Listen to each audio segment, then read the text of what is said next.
শাহী দরবারে লাখো কোটি শুকর এবং সুজুদ যে আল্লাহ তাআলা আজকে আমাদেরকে ঈদ উল আজহার এই মোবারক সময়ে ঈদের জামাতে সুস্থভাবে একত্রিত হওয়ার সুযোগ করে দিয়েছেন।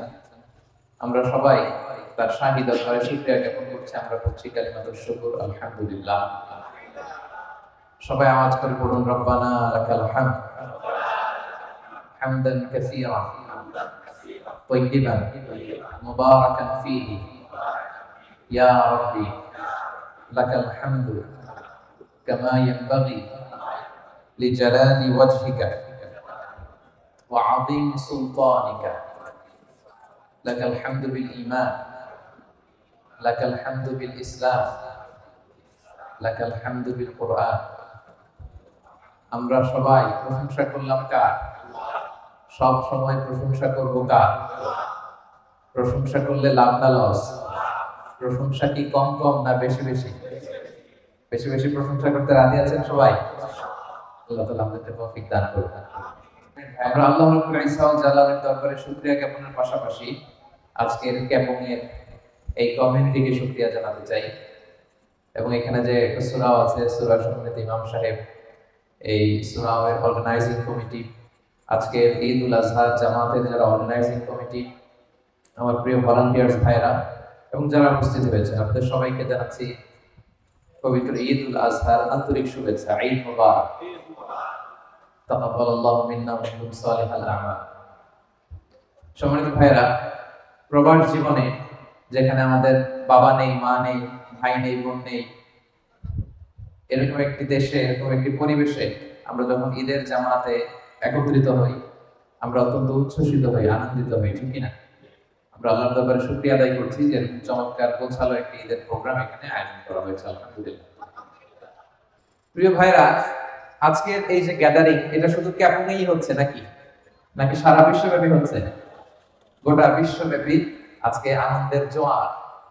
ঈদ উল আজহা, বছরে দুইটা ফেস্টিভ্যাল আমরা মুসলিম কমিউনিটি করি। এক হচ্ছে ঈদ উল ফিতর, 2 মাস 10 দিন আগে আমরা এরকম একটা ফেস্টিভ্যাল করেছিলাম, উৎসব করেছিলাম, যেটা রমাদানের 30 দিন সিয়াম পালনের পরে হয়, ঠিক কিনা? আর আজকে হচ্ছে জিলহজের কয় তারিখ? 10 তারিখ, ইয়ামুন নাহার। আজকে আমরা এই ঈদ উল আজহা উদযাপন করছি। তো এই ঈদ উদযাপন, এটার একটা হিস্ট্রি আছে, ইতিহাস আছে। বিশ্বনবী মুহাম্মদুর রাসূলুল্লাহ সাল্লাল্লাহু আলাইহি ওয়াসাল্লাম তিনি যখন মক্কা থেকে হিজরত করে মদিনায় গেলেন, তিনি মদিনায় যেয়ে দেখতে পেলেন মদিনার লোকেরা 2 দিন, আউস খাজরাজ দুইটা গোত্র, তারা 2 দিন আনন্দ করে, উৎসব করে, খেলাধুলা করে। তো বিষ্ণু ঈসা ইসলাম তাদেরকে জিজ্ঞেস করলেন, মা হাদানাল ইয়াউমা, এইটা কিসের দিন যে তোমরা খেলাধুলা করো? তো তারা বলে, কুন্না নালআবু ফিল জাহিলিয়া, হে নবী, আমরা জাহিলি যুগে এই 2 দিন আনন্দ করতাম, উৎসব করতাম, খেলতামাশা করতাম। বিষ্ণু ঈসা ইসলাম বলেন, ইন্নাল্লাহা ক্বাদ আবদালাকুম খায়রাম মিনহুমা, এই যে তোমরা 2টা দিন খেলাধুলা করো, এর চেয়েও 2টা শ্রেষ্ঠ 2টো দিন দিয়ে আল্লাহ তাআলা তোমাদেরকে পরিবর্তন করে দিয়েছেন, বদল করে দিয়েছেন। এর একটা হচ্ছে ঈদ উল ফিতর, আর একটা হচ্ছে ঈদ উল আযহা। সুবহানাল্লাহ। তো বিষ্ণু ঈসা ইসলামের সেই ঘোষণার পর থেকে মুসলিম উম্মাহ, মুসলিম কমিউনিটি এই ঈদ উল ফিতর আর ঈদ উল আযহা এই আনন্দ উৎসব উদযাপন করে থাকে। এবং বিষ্ণু ঈসা ইসলাম বলেন, ইন্না লিকুল্লি কওমিন ঈদ, প্রতিটি ধর্মের, প্রতিটি জাতি গোষ্ঠীর আনন্দের দিন আছে। ওয়া হাযা ঈদুনা, আর আজকের দিনটা আমাদের আনন্দ উৎসবের দিন। আল্লাহু আকবার। তো এইভাবে এই ঈদ উল ফিতর এবং ঈদ উল আযহা উদযাপন শুরু হয়েছে। এবং বিষ্ণু ঈসা ইসলাম তিনি বলেছেন, যায়িনু আ'য়াদাকুম বিতাকবীর, তোমরা তাকবীরের মাধ্যমে, আল্লাহর বড়ত্বের ঘোষণা দেওয়ার মাধ্যমে ঈদের সৌন্দর্যকে বাড়িয়ে তোলো। তাহলে ঈদের সৌন্দর্যের অন্যতম একটা মাধ্যম হচ্ছে তাকবীর। অন্যতম মাধ্যম কি? তাকবীর। আল্লাহর বড়ত্বের ঘোষণা দেওয়া। আল্লাহ হচ্ছেন সবচাইতে বড়। আল্লাহু আকবার শব্দের অর্থ কি? আল্লাহ সবচাইতে বড়। আল্লাহু আকবার, তিনি সবচাইতে বড়। He is the highest. Glory be to Allah, the most high. আল্লাহু আকবার, মানে সমস্ত প্রশংসা আল্লাহ, তিনি হচ্ছেন সবচাইতে বড়। তো ঈদের এই সৌন্দর্য হচ্ছে তাকবীর পড়া। বিষ্ণু ঈসা ইসলাম তিনি 9 তারিখ ফজর থেকে শুরু করে 13 তারিখ আসর পর্যন্ত প্রত্যেক ফরজ সালাতের পরে এই বিশেষ তাকবীর পড়াকে আমাদের জন্য অবধারিত করেছেন। এবং বিশেষ করে এই ঈদের দিনে এই তাকবীর আমরা বেশি বেশি পড়ব। ঈদগাহে আসতে যেতে আল্লাহ বড়ত্বের মহত্বের ঘোষণা দিল। এবং আপনারা জানেন যে গত 2 দিন ধরে হাজী সাহেবানরা এবছর 25 লক্ষেরও বেশি হাজী হুজ্জাজ বাইতুল্লাহ তারা আরাফাত ময়দানে একত্রিত হয়েছে, আলহামদুলিল্লাহ। এবং এত চমৎকার যে দৃশ্য, পৃথিবীর আর কোথাও কি এই দৃশ্য দেখা যায় বলেন? আপনারা দেখবেন যে অলিম্পিক যে গেমস হয় তার আগে একটা চমৎকার প্রোগ্রাম হয়, ওপেনিং সেরেমনি, হয় না? কিছুদিন আগে কাতারে ফিফা ওয়ার্ল্ড কাপ হয়ে গেল, একটা ওপেনিং সেরেমনি হয়। তো সেখানে কয়েকশো লোক বা হাজার খানিক লোক একটা প্রেজেন্টেশন করে, একসাথে কোনো কিছু একটা প্রেজেন্টেশন করে। এই প্রেজেন্টেশনটা করার জন্য তাদের কয়েক মাস প্রস্তুতি নিতে হয়। জানেন আপনারা? অলিম্পিক্সের ওপেনিং সেরেমনিতে দেখবেন হাজার হাজার এরকম একসাথে টিম বা গ্রুপ তারা প্রেজেন্টেশন দেয়, একসাথে তারা বিভিন্ন কিছু দেখায়। তারপরে দেখবেন যে কারোটা বাঁকা হয়ে যায়, সবাই সামনে যায়, একজন পেছনে চলে যায়, এরকম আসলে নাই? সেনাবাহিনীরও বিভিন্ন কুচকাওয়াজ যখন হয়, মাসের পর মাস ট্রেনিং দেওয়ার পরে তারা এই প্রেজেন্টেশন করে, প্রদর্শনী করে। তারপরে দেখবেন যে এক পুলিশ সামনে চলে যায়, আরেক পুলিশ পেছনে চলে যায়, দেখা যায় ভিডিওতে। কিন্তু এই যে 25 লক্ষ হাজী, কোনো প্রস্তুতি নাই, প্রিপারেশন নাই, কোনো আলাদা বিশেষ কোর্সের ব্যবস্থাপনা নাই। তারপরেও যখন মসজিদুল হারামে আজকে কোন একটা নামাজের ওয়াক্তে শেখ আব্দুর রহমান আস-সুদাইস যখন বলবেন আল্লাহু আকবার বলে যখন রুকুতে যাবে, দেখবেন 25 লক্ষ লোক একসাথে রুকুতে চলে যায়। এই দৃশ্য আপনারা ড্রোন ফুটেজ দিয়ে যখন দেখানো হয়, দেখছেন না? 25 লক্ষ লোক আল্লাহু আকবার বলে সিজদায় লুটিয়ে পড়ে, দেখেছেন না? একজনও কি বাঁকাতারা হয়? কেউ সামনে যায়, কেউ পিছনে যায়, কেউ আগে রুকুতে যায়, কেউ পরে যায়, কেউ আগে সিজদায়, কেউ পরে, এরকম হয়? সুবহানাল্লাহ বলবেন না?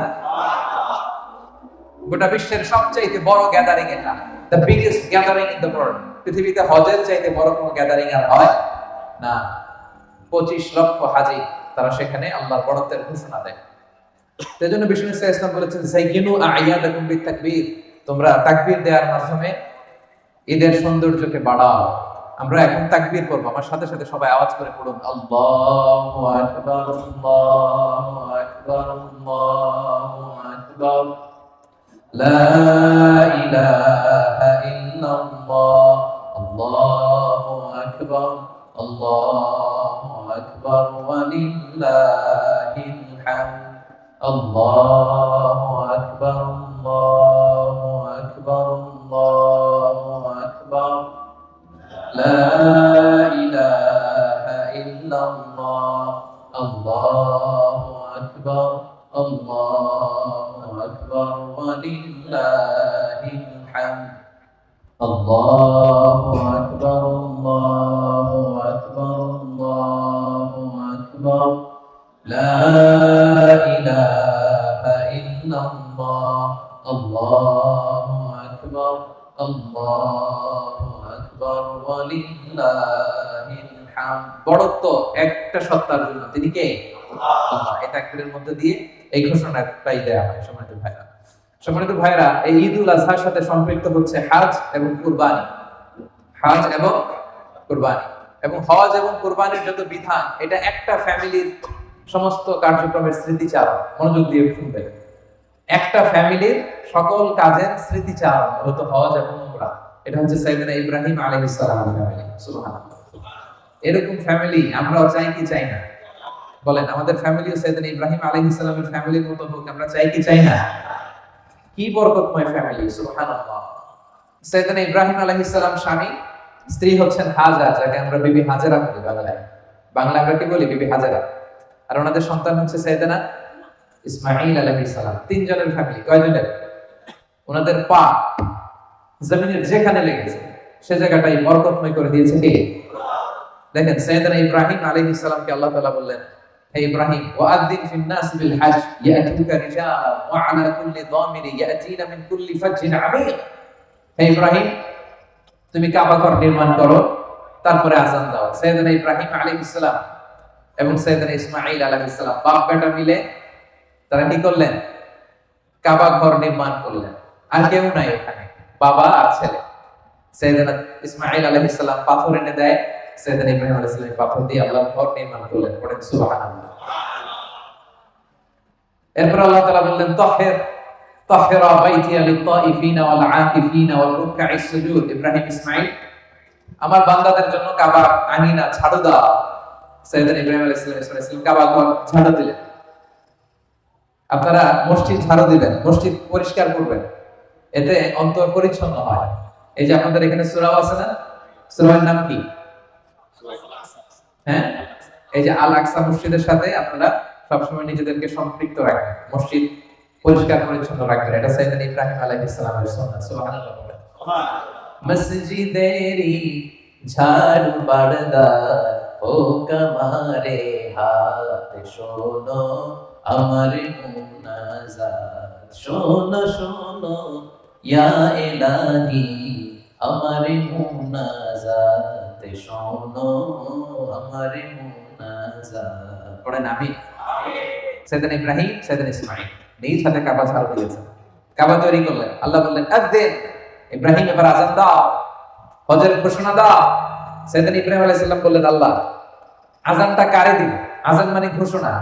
মক্কা তখন ইট ওয়াজ এ ব্যারেন ল্যান্ড, আনকালটিভেটেড ল্যান্ড, কোনো ঘাস নাই, লতা নাই, পাতা নাই, গাছ নাই, ধুধু মরু প্রান্ত, ডানে বাই কেউ না। তো ইব্রাহিম আলাইহিস সালাম বললেন আল্লাহ আযান মানে ঘোষণা, আমি যে হজের আযান দিব, ঘোষণা দিব, কারে দিব? কেউ তো নাই। আল্লাহ বললেন ইব্রাহিম তুমি হজের আযান দাও, ঘোষণা দাও, এই আযানের শব্দগুলো গোটা বিশ্বের সব মানুষের কর্ণকুহরে আমি আল্লাহ নিজে পৌঁছে দেব। তিনি আযান দিলেন, ঘোষণা দিলেন, গোটা বিশ্বের লোকেরা আসো, আল্লাহ তাআলা ঘর বানিয়েছেন, হজ করতে আসো। ইব্রাহিম আলাইহিস সালামের এই আযানের শব্দ গোটা বিশ্বে আল্লাহ পৌঁছে দিলেন। আমরা তখন পৃথিবীতে ছিলাম? কথা বলেন না। আমরা কই ছিলাম? আমরা রূহের জগতে ছিলাম। তো এই রূহের জগতে আমরা রূহ অবস্থায় ছিলাম। এই প্রত্যেক রূহের কাছে আল্লাহ তাআলা এই হজের আওয়াজ পৌঁছে দিয়েছেন, এবং সেই আওয়াজ শুনে যারা লাব্বাইক বলেছিল, লাব্বাইক হাজিরা কি পড়ে? লাব্বাইক আল্লাহুম্মা লাব্বাইক, লাব্বাইক লা শারীকা লাক লাব্বাইক, ইন্নাল হামদা ওয়ান নি'মাতা লাকা ওয়াল মুলক লা শারীকা লাক। পড়েন লাব্বাইক আল্লাহুম্মা লাব্বাইক, লাব্বাইক লা শারীকা লাক লাব্বাইক, ইন্নাল হামদা ওয়ান নি'মাতা লাকা ওয়াল মুলক লা শারীকা লাক। হাজিরা লাব্বাইক পড়ে। তো রূহের জগতে যখন এই আযান আমাদের কানে এসেছিল, আমরা যারা লাব্বাইক বলতে পেরেছি তাদের নসিবে হজও আছে, উমরাও আছে। সুবহানাল্লাহ। সাইয়েদনা ইব্রাহিম আলাইহিস সালাম আযান দিলেন, এবং তিনি যখন কাবা বানাচ্ছিলেন একটা পাথরের উপর দাঁড়িয়ে এই কাবা তিনি নির্মাণ করেছেন। এই পাথরটাকে বলা হয় মাকামে ইব্রাহিম। কি বলে? মাকামে ইব্রাহিম। আল্লাহ বলেন ওয়াত্তাখিযু মিন মাকামি ইব্রাহিম মুসাল্লা, তোমরা ইব্রাহিমের দাঁড়ানোর জায়গাকে নামাজের জায়গা বানিয়ে নাও। সুবহানাল্লাহ। এই যে তাওয়াফ করা হয় কাবা ঘরকে, কাবা ঘর দেখছেন না আপনারা? হ্যাঁ, আল্লাহ তাআলা আমাদের সবাইকে নসিব করুন, পড়েন আমিন। আমরা যেন এই কাবার চারদিকে লাব্বাইক বলতে বলতে তাওয়াফ করতে পারি। আল্লাহ তুমি তৌফিক দান করো, পড়েন আমিন। তো এই চারদিকে যখন আপনি তাওয়াফ করবেন, তাওয়াফ করতে করতে মাতাফের একটা জায়গায় ছোট্ট একটা মিনারার মতো আছে, গ্লাস ফিটিং করা, সোনালী স্টিল দিয়ে ডিজাইন করা। ওইটার গ্লাসের সামনে দেখলেই, কাছে গেলেই দেখা যায় একটা পাথরের উপরে দুইটা ফুটপ্রিন্ট, পায়ের ছাপ। কোন নবীর? ইব্রাহিম আলাইহিস সালাম। সুবহানাল্লাহ বলবেন না? এখনো সেই ফুটপ্রিন্ট আছে, আপনারা তাওয়াফ করতে গেলে দেখবেন। তা আল্লাহ বলে ওয়াত্তাখিযু মিন মাকামি ইব্রাহিম মুসাল্লা, তোমরা ইব্রাহিমের দাঁড়ানোর জায়গাকে নামাজের জায়গা বানাও। যেন তাওয়াফের পরে ওই জায়গায় 2 রাকাত নামাজ পড়তে হবে, তাওয়াফ শেষ ওখানে 2 রাকাত নামাজ পড়তে হবে। মাকামে ইব্রাহিম। আমি শুরুতে আপনাদেরকে বলেছিলাম প্রিয় ভাইরা, এটা এমন পরিবার যে পরিবারের লোকদের পা যেখানে লেগেছে ওইটাই পবিত্র হয়ে গেছে।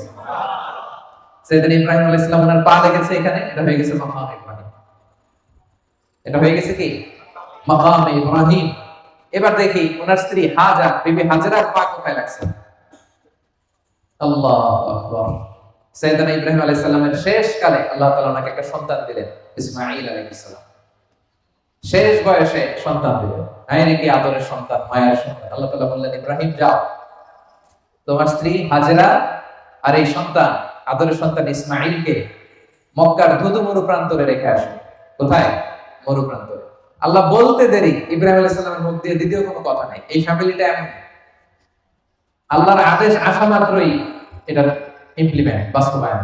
নিয়ে গেলেন ১৫০০ কিলোমিটার পথ পাড়ি দিয়ে। উনি থাকতেন ফিলিস্তিনে, ফিলিস্তিন থেকে মক্কায়, ধুধু মরু প্রান্ত। আজকের মক্কার মতো এত ওভার পপুলেটেড সিটি নয়, কেউ নাই ওখানে। অল্প কিছু খেজুর একটা বক্সে আর 1 মশক পানি, হাজেরাকে দিয়ে কোনো কথাও বলে না, চলে আসতেছে মরুভূমির মাঝখানে দুধের শিশু ইসমাইলকে আর স্ত্রী হাজেরাকে রেখে ইব্রাহিম আলাইহিস সালাম চলে আসতেছে। তো হাজেরা পেছন থেকে ডাক দিয়ে বলে, ইয়া ইব্রাহিম, আমাদেরকে ধুধুমরু প্রান্তরে রেখে যে তুমি চলে গেলা, এটা কি তোমার ইচ্ছায় না আল্লাহর ইচ্ছা? ইব্রাহিম আলাইহিস সালাম বললেন, আল্লাহর ইচ্ছায় রেখেছি। তখন তিনি বলেছিলেন, ইদা লা ইউদাইয়ুনা, অর্থাৎ যদি আল্লাহর ইচ্ছায় রেখে যাও তাহলে আল্লাহ এখানে আমাদেরকে ধ্বংস হতে দেবেন না। সুবহানাল্লাহ বলতে পারলেন না? কি মহিয়সী নারী! আল্লাহর ইচ্ছায় যদি এখানে ফেলে যাও তাহলে আল্লাহ আমাদেরকে ঠিকই বাঁচায় রাখবেন। আমাদেরকে রিজিক দেন কে? বাঁচিয়ে রাখেন কে? কেউ যেটা পারে না পারে কে? কেউ যেটা দেয় না দেয় কে? কি মহিয়সী নারী! বলে ইদাল্লাহ ইউদাইয়ুনা, তাহলে আল্লাহ আমাদেরকে মারবে না, ভয় নাই। সেদিন ইব্রাহিম আলাইহিস সালাম চলে গেলেন, ধুধুমরু প্রান্ত, কেউ নাই। সাইয়েদাতুনা হাজার আর ছোট্ট ইসমাঈল অল্প কয়েকদিন এই পানি, মশকের পানি থেকে পানি খেয়ে, খেজুর খেয়ে ওনারা বেঁচে রইলেন। পানিও শেষ, খেজুরও শেষ। এখন সাইয়েদাতুনা হাজার উনি কিছু খেতেও পারে না, ওনার স্তনে দুধও আসে না। আর ছোট্ট ইসমাঈল হচ্ছে দুধের বাচ্চা, দুধ না খেলে ছোট্ট বাচ্চা বাঁচবেও না, ঠিক কি না? কারোর কাছে যে খাবার চাবে তারও সুযোগ নেই, ডানে বায়ে সামনে পেছনে কেউ, কোথাও কেউ নাই। এবার ওনার স্তনে দুধও নাই, ছোট্ট বাচ্চা ইসমাঈল আলাইহিস সালাম ছটফট করে, ক্ষুধার যন্ত্রণায়, খাওয়ার মতো কিছু নাই, হাত পা ছোটাছুটি করতেছে, কান্না করতেছে। এখন দুধের বাচ্চা ক্ষুধার কষ্টে চিৎকার করে কাঁদে, দুগ্ধপোষ্য কোনো মা এই দৃশ্য দেখে কি সহ্য করতে পারে? বলেন পারে? উনি পানির সন্ধানে, খাবারের সন্ধানে সাফা পাহাড়ে উঠলেন, পাশি পাহাড়, জাবালে আবু কুবাইস, এটার উপরে উঠলেন। উঠে সন্ধান করলেন কাউকে দেখা যায় কিনা, পানির সন্ধান আছে কিনা, মানুষের সন্ধান আছে কিনা, গাছের সন্ধান আছে কিনা। আপনারা জানেন সৌদি আরবে 45 ডিগ্রি 50 ডিগ্রি সেলসিয়াস এই সূর্যের প্রখর সূর্য কিরণ যখন বালুর মধ্যে পড়ে, তখন দূর থেকে এক ধরনের ওয়েভ, ঢেউ তৈরি হয়, মনে হয় যে সাগর। আসলে কি সাগর? সাফা পাহাড়ে উঠে দেখলেন ওই যে দূরে বোধহয় সাগরের মতো কি যেন দেখা যায়, পানি থাকতে পারে। উনি পানির সন্ধানে একটা দৌড় দিলেন। দৌড়াতে দৌড়াতে ওখানে আরেক পাহাড়, ওটার নাম মারওয়া। ওই মারওয়া পাহাড় থেকে ওখানে যে দেখলেন না কোনো পানি নেই, কিছু নেই। আবার পেছনে তাকালেন, দেখলেন পিছনেও এরকম ঢেউয়ের মতো দেখা যায়, পানির মতো দেখা যায়। আসলে পানি না, মরিচিকা। আসলে কি পানি মনে করে উনি আবার একটা দৌড় দিলেন। এভাবে 7 বার দৌড় দিলেন। কয়বার? আল্লাহু আকবার। এই দৌড়াদৌড়ির দৃশ্যটা আরশের উপর থেকে আল্লাহর দেখতে এত ভালো লেগেছে, কিয়ামত পর্যন্ত এই দুই পাহাড়ের মাঝখানে, সাফা আর মারওয়ার মাঝখানে দৌড়াদৌড়ি করা প্রত্যেক হাজির জন্য আল্লাহ ওয়াজিব করে দিয়েছে। দেখছেন, আমি শুরুতে বলছি না, এই ফ্যামিলি মেম্বারের পা যেখানে লাগছে, ইব্রাহিম আলাইহিস সালামের পা লাগছিলেন যেই পাথরে, এই পাথরের নাম হয়ে গেছে কি? মাকাম ইব্রাহিম। আর এই নারী সাইয়েদাতুনা হাজারের পা যেখানে লাগছে, মানে দৌড়াদৌড়ি করছে যেই জায়গাটার মধ্যে, যেই লোকেশনে, যেই এরিয়াতে দৌড়াদৌড়ি করছে, হাজিরা এখন ওই জায়গাতে দৌড়াদৌড়ি করে। সুবহানাল্লাহ। তাদের কার্যক্রম, তাদের অ্যাক্টিভিটিস, তাদের স্যাক্রিফাইস, তাদের আত্মত্যাগ আল্লাহ তাআলার কাছে এতটাই ভালো লেগেছে। একজন নারী দৌড়াদৌড়ি করেছে, এটা দেখতে আল্লাহর এত ভালো লেগেছে, কিয়ামত পর্যন্ত সব মুসলমানরা যেন ওইখানে দৌড়ায়, হজে এসে আল্লাহ ওয়াজিব করে দিলেন। তাহলে ইব্রাহিমের পা যেখানে লেগেছে সেটা জানো, হাজেরার পা যেখানে লাগছে এটাও জানো। এবার ছোট্ট দুধের বাচ্চা ইসমাইলের পা দিয়ে কি হয়েছে সেটা শুনে। সাফা থেকে মারওয়া, মারওয়া থেকে সাফায় সাইয়েদাতুনা হাজার দৌড়ালেন, কিন্তু পানি পাচ্ছেন না। হায় রে, আমার দুধের সন্তান ইসমাইল তো মরে যাবে।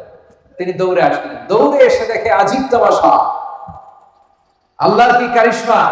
ছোট্ট ইসমাইলের পায়ের ধাক্কায়, হাত পা ছোটাছুটি করতেছে, পায়ের ধাক্কায় উনি দেখলেন মরু বুক চিড়ে কলকল কলকল করে পানি বের হচ্ছে। ছোট্ট দুগ্ধপুষ্ট দুধের বাচ্চা ইসমাইল আলাইহিস সালামের পায়ের ধাক্কায় হাজেরা দেখলেন নিচ থেকে কলকল কলকল করে পানি বের হচ্ছে। পানি দেখে তো তিনি অবাক, সুবহানাল্লাহ, কোথা থেকে পানি আসলো? উনি এবার পানির চারদিকে বালু দিয়ে বাঁধ দিতেছেন, কারণ এখানে তো পানি আসার কথা। হঠাৎ করে পানি আসলো, উনি আবার আশা ফিরে পেলেন যে না, আল্লাহ তাআলা ঠিকই আমাদেরকে মারবেন না, তিনি আমাদের বাঁচিয়ে রাখবেন। তো পানি যে বের হচ্ছে, পানি যাতে বালুর সাথে মিশে শেষ হয়ে না যায়, তিনি বালু দিয়ে চারদিকে বাঁধ দিতেছেন। বাঁধ, ওনারা কিন্তু আরবি ভাষায় কথা বলতেন না, ওনারা সুরিয়ানি ভাষায় কথা বলতেন। আওয়াজ করে বলেন কোন ভাষায়? সুরিয়ানি ভাষায়। তো ওনার সুরিয়ানি ভাষায় উনি পানির চারদিকে এরকম বাঁধ দিতেছেন আর বলতেছিলেন জাম জাম জাম জাম, মানে থাম থাম। জাম শব্দের অর্থ থাম, জাম মানে কি? থাম, মানে পানি যে আসছে এই পানি যেন চলে না যায়, থাম থাম, আরে পানিতে চলে যাস না। তিনি বালু দিয়ে বাঁধ দিচ্ছেন আর বলতেছেন জাম জাম জাম জাম। ওনার মুখ মিশ্রিত এই সাম শব্দটা আল্লাহ তাআলার এত ভালো লেগেছে, কিয়ামত পর্যন্ত এই পানির নাম আল্লাহ তাআলা জামজামের পানি বানিয়ে দিয়েছেন। বিষ্ণু বলেন ইন্নাহা মুবারাকা, এই জামজামের পানি এটা বরকতময় পানি। ইন্নাহা তুআমু তুমিন ওয়া শিফাউ সুকমিন, এটা তুআমু তুআম, পৃথিবীর কোন পানি খেলে পেট ভরে না, শুধু তৃষ্ণা মিটে, কিন্তু জামজামের পানি খেলে তৃষ্ণাও মিটে, পেটও ভরে যায়। সুবহানাল্লাহ। এটার মধ্যে ফুড সাপ্লিমেন্টারি আল্লাহ তাআলা দিয়ে দিয়েছেন। এটা যেমনি শিফা, রোগ থেকে শিফা, তেমনি হাজিরা যখন মক্কায় যায় একটা দুইটা খেজুর খেয়ে জামজামের পানি খেলে তাদের পেটের ক্ষুধা নিবারণ করে দেয় কে? সুবহানাল্লাহ। তো দেখেন এই ছোট্ট ইসমাইলের পা লাগছে, এটা জামজামের কুয়া হয়ে গেছে। কিসের কুয়া? কি বরকতময় ফ্যামিলি দেখছেন? ইব্রাহিম আলাইহিস সালামের পা লেগেছে, ওটা কি হয়ে গেছে? মাকাম ইব্রাহিম। হাজেরার পা লাগছে, ওটা কি হয়ে গেছে? সাইর জায়গা দৌড়াদৌড়ি করতে হয়। ছোট্ট ইসমাইলের পা লেগেছে, এটা কি হয়ে গেছে? জামজামের পানি। আল্লাহু আকবার। সাইয়েদনা ইব্রাহিম আলাইহিস সালাম চলে গেলেন, সাইয়েদনা ইসমাইল বড় হতে লাগলেন ওইখানে।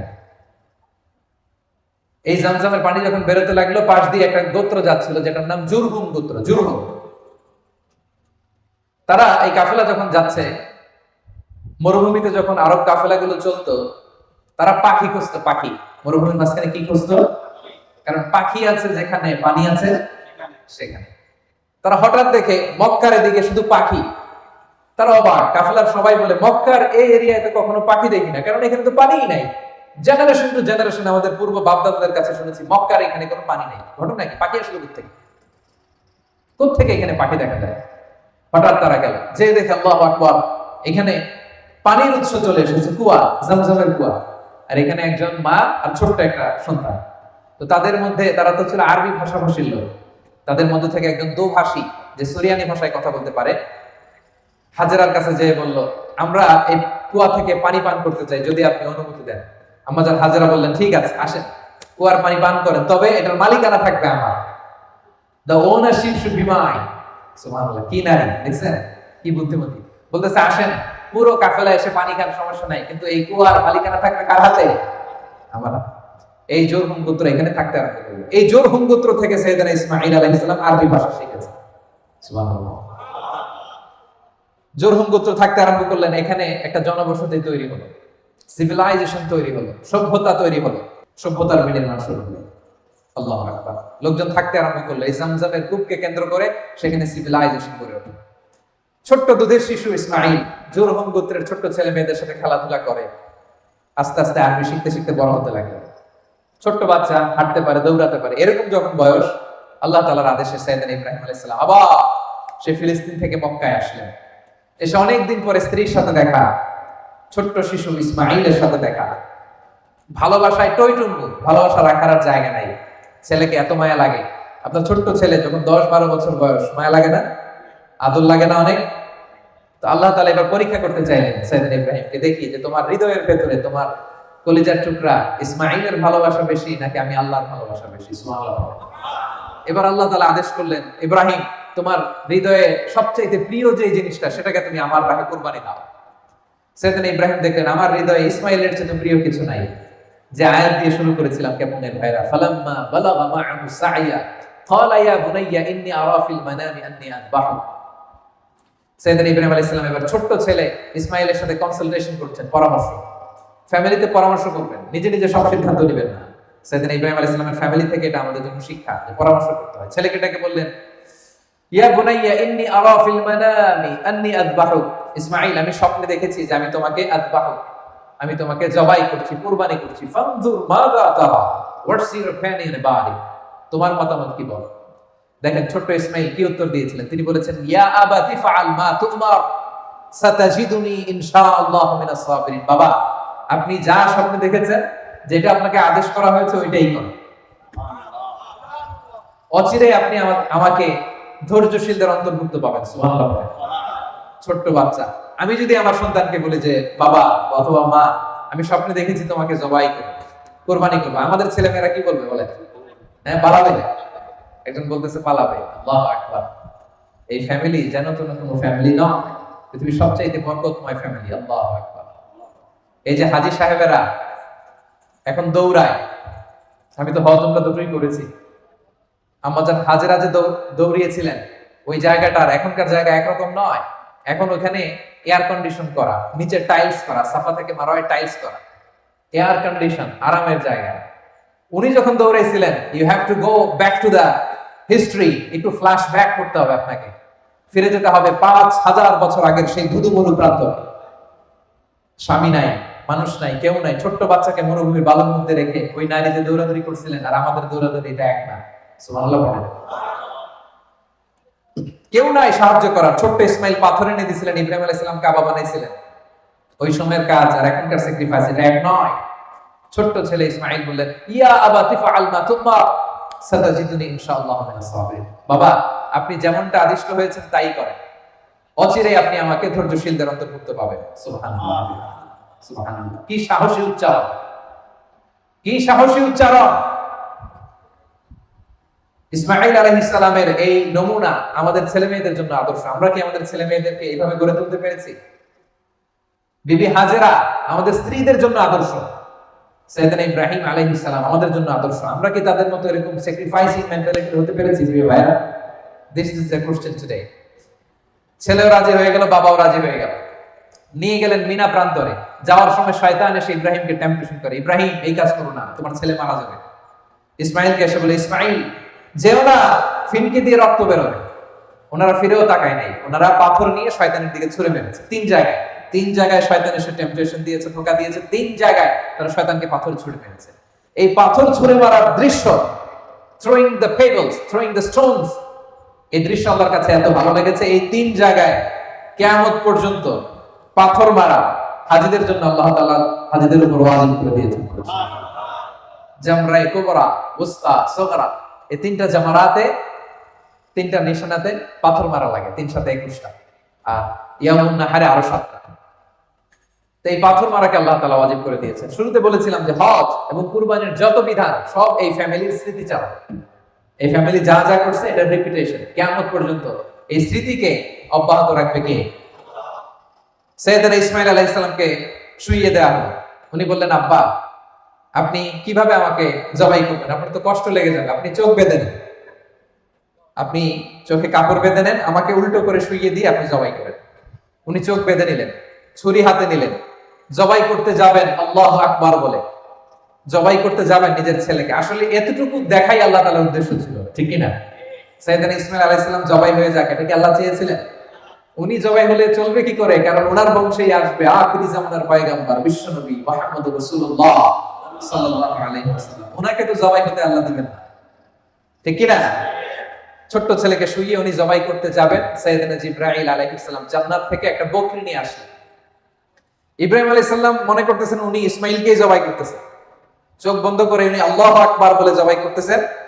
ফিনকি দিয়ে রক্ত বের হলো। উনি ভাবতেছেন আমি আমার ইসমাইলকে আল্লাহর রাহে কুরবানি দিয়ে দিয়েছি। ওনার ধারণা আমি আমার ইসমাইলকে কি করেছি?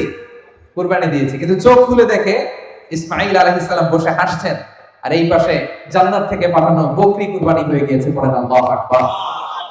এই দৃশ্যটা আল্লাহ তাআলার কাছে এত ভালো লেগেছে, কুরবানির এই দৃশ্য আল্লাহ তাআলার কাছে এত ভালো লেগেছে, কিয়ামত পর্যন্ত এই জিলহজের 10 তারিখ প্রত্যেক সামর্থ্যবান মানুষ যেন কুরবানি করে, এটা আল্লাহ তাআলা আমাদের উপর ওয়াজিব করে দিয়েছে। সুবহানাল্লাহ। তাহলে এই কুরবানি, এই হজ, এই সাফা মারওয়ায় সাই, জামারাতুল আকাবাতে পাথর মারা, এই সব কিছু একটা ফ্যামিলির স্মৃতিচারণ, সাইয়েদনা ইব্রাহিম আলাইহিস সালামের ফ্যামিলি, ঠিক কি না? এজন্য আমাদের ফ্যামিলিটাও এরকম হোক, আমরা চাই কি চাই না? প্রিয় ভাইরা, ফ্যামিলি হচ্ছে এই পৃথিবীর সবচাইতে শক্তিশালী প্রতিষ্ঠান।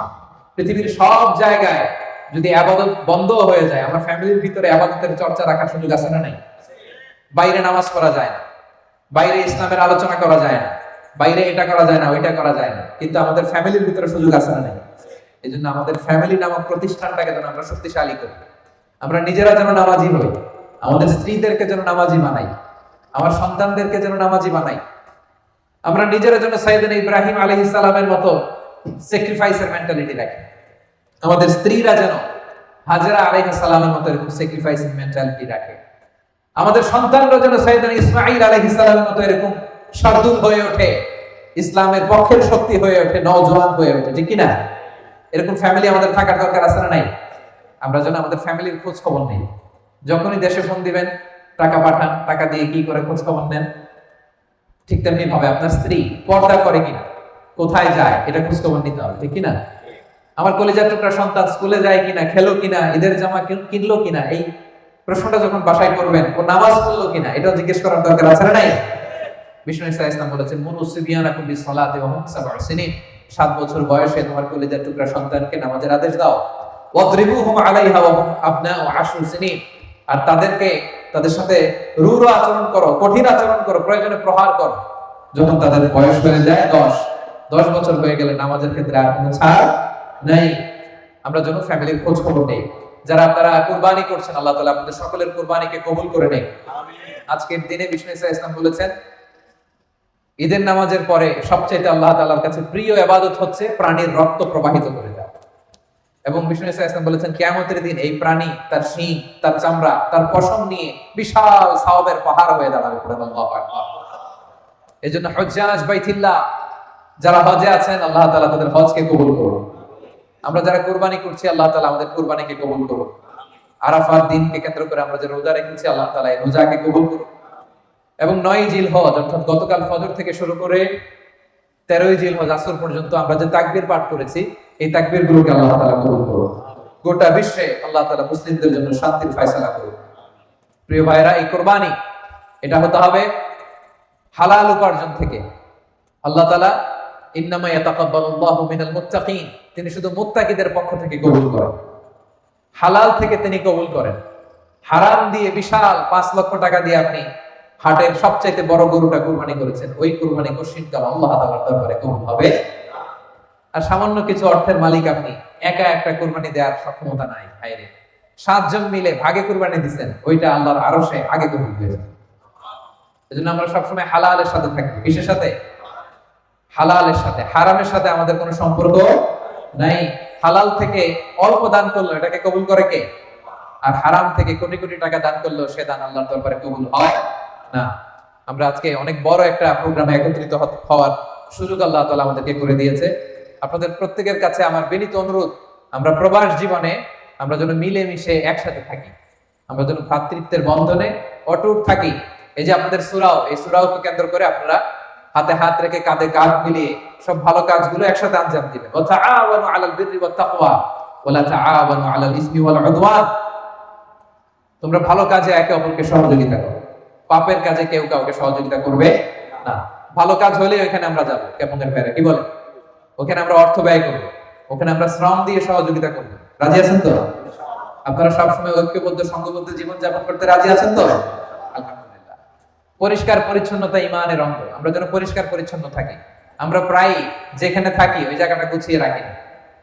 হ্যাঁ, আমরা প্রায় পানি খেয়ে বোতল এখানে সেখানে ফেলে দেই, মিনুম খেয়ে মিনুমের প্যাকেটটা কি করি, ছুঁড়ে মারি। এটা যেন আমরা না করি। বিভিন্ন জায়গায় ডাস্টবিন দেখে ওই ডাস্টবিনে যেয়ে ফেলবেন। প্লাস্টিক ব্যবহার করার পরে কোথায় ফেলবেন?